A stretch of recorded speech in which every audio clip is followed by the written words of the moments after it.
अब उपेंद्र कुशवाहा के खिलाफ ताल ठोकने के लिए पवन सिंह तैयार हैं।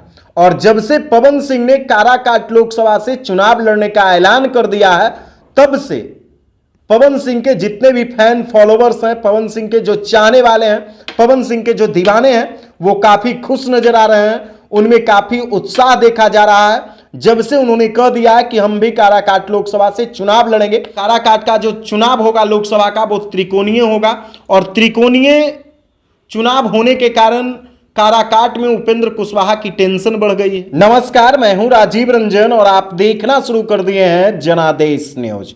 पूरे देश में इन दिनों लोकतंत्र का महापर्व चल रहा है।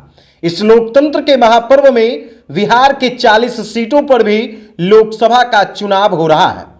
4 सीटों पर चुनाव संपन्न हो गया है पहले चरण में, अब दूसरे चरण में चुनाव होने वाला है।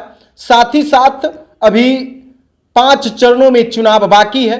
और हम आपको बता देते हैं कि सबसे ज्यादा हॉट सीट बिहार का कई लोकसभा सीट हो गया है, जिसमें एक लोकसभा सीट है काराकाट।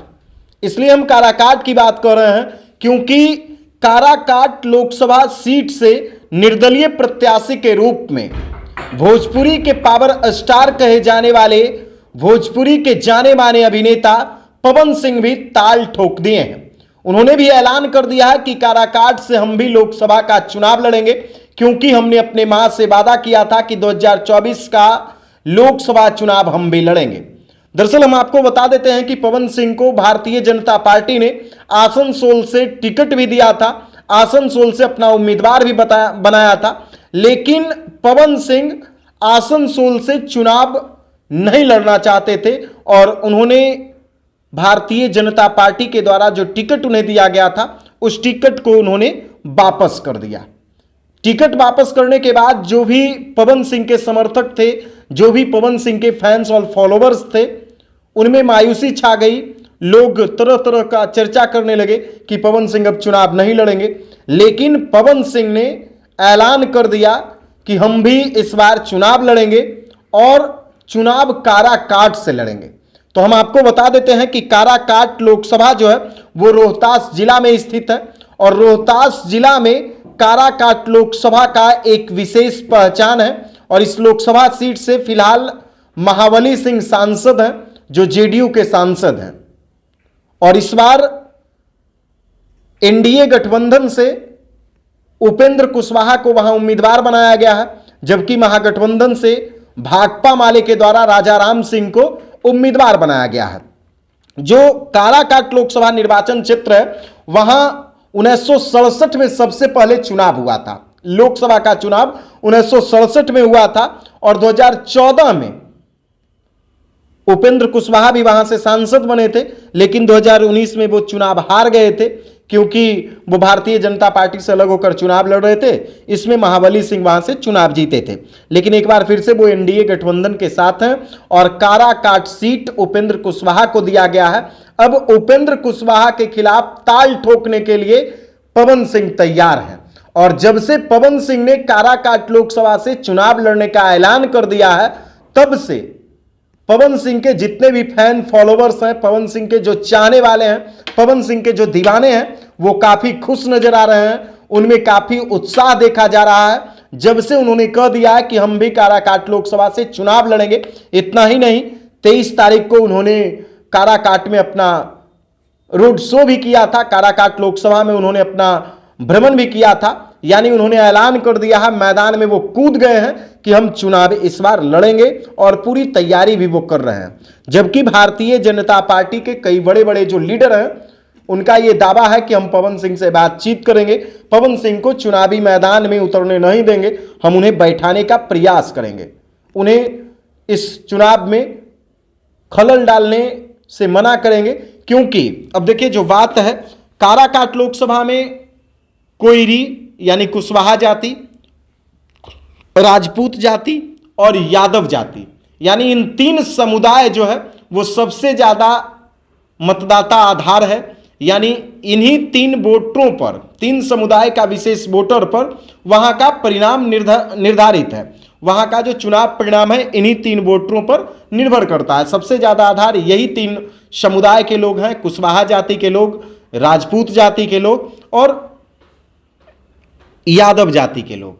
अब सवाल यह है कि उपेंद्र कुशवाहा जाति से हैं, कोयरी जाति से हैं, और महागठबंधन के भी जो प्रत्याशी हैं राजा राम सिंह, वो भी कुशवाहा जाति के हैं, और पवन सिंह राजपूत जाति से हैं।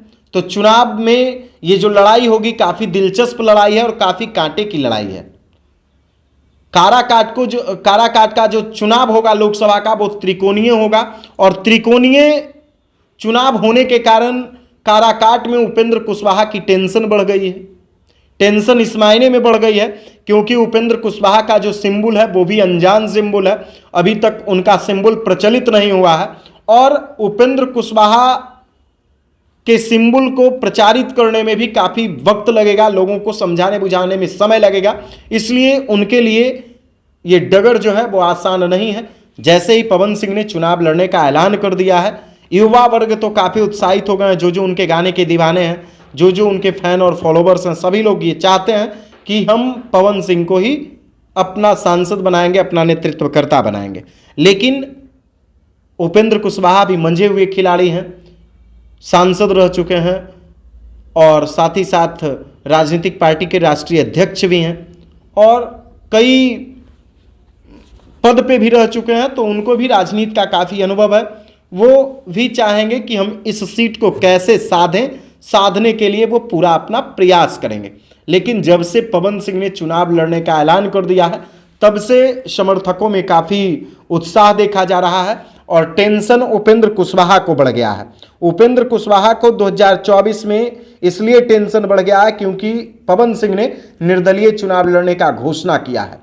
पवन सिंह को भारतीय जनता पार्टी आसनसोल से चुनाव लड़ाना चाहती थी, आसनसोल से टिकट भी दिया था, लेकिन उन्होंने बंगाल वाला कुछ गाना गाया था, बंगाल के माल है, बहुत तरह की बात उन्होंने कही थी बंगाल के प्रति, इसलिए शायद उन्होंने सोचा कि ये हमारे लिए सुरक्षित जगह नहीं है। साथ ही साथ बंगाल से लाइव नचनिया और तरह तरह का जो भी गाना था पवन सिंह का, वो गाना उन्होंने गाया था बंगाल के प्रति, बंगलिनिया, तरह तरह की बात उन्होंने कही थी। तो इन तमाम चीज़ों को ध्यान में रखते हुए उन्होंने अपने आप को सेफ जोन नहीं समझा आसनसोल को और सीधे काराकाट से वो चुनाव लड़ने की घोषणा कर दिए हैं। जैसे ही घोषणा किए हैं, विरोधियों चारों खाने चित्त हो गए हैं, उनको कुछ समझ में नहीं आ रहा है कि आखिर मैं क्या करूं, क्योंकि पवन सिंह के पास भी काफ़ी फैन और फॉलोवर्स हैं, चाहने वाले लोग हैं, खासकर युवा वर्ग काफ़ी उत्साहित है उनके लिए। अब देखना यह है कि आखिर पवन सिंह की आगे की रणनीति क्या होती है और उस रणनीति के अनुसार उपेंद्र कुशवाहा और महाबली ये राजा राम सिंह कैसे उनके षड्यंत्र को तोड़ते हैं, कैसे उनके चक्रव्यूह का समाधान करते हैं, ये देखना दिलचस्प होगा। लेकिन काराकाट का जो चुनाव है वो त्रिकोणीय होगा, साथ ही साथ काराकाट का भी चुनाव काफ़ी दिलचस्प होने वाला है। हम पल पल आपको अपडेट देते रहेंगे।